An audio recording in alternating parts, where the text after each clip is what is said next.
За өнөөдөр бид Нацуу хотоос 200 гаруй километр аялаад далайн түвшнээс дээш 4700 м дөрвөгдсөн Банга гэдэг суурьнд ирчгээд байна. Сая дөнгөж буудалтаа орж ирлээ. Ингээд буудлын цонхоор харахад иймэрхүү үзэмжтэй байна да. За ингээд үндсэн шатны буудалд ороо ирсэн. Ингээд буудлын дотоод байдлыг бас харуулъя. Хамгийн түрүү орж ирэхэд энэ зүйл одоо нүдэнд хамгийн их гэрэлтэж харагдаж байна. Хүчил төрөгч байгаа.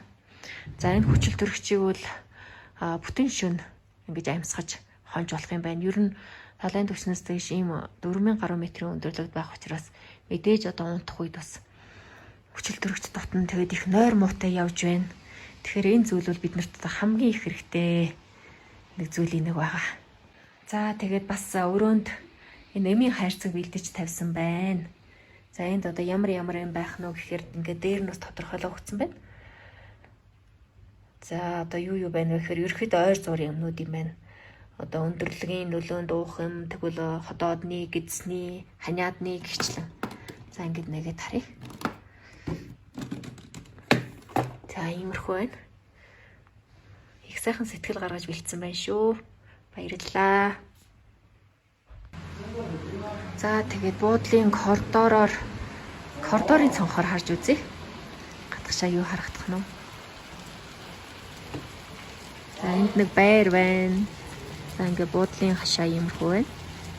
За тэгээд тийшээгээ нэг банк харагдаж байна. Хятадын хөдөө аж ахуйн банк.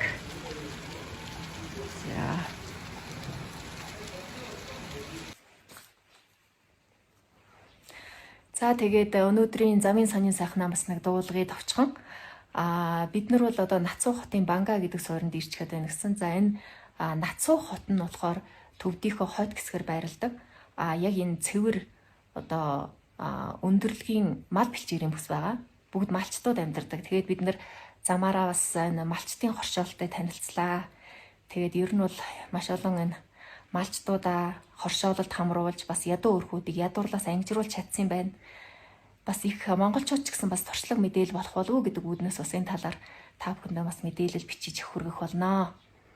За тэгээд маргааш гэхэд бид нар бол маргааш орой бол Ласад очих гэж байгаа.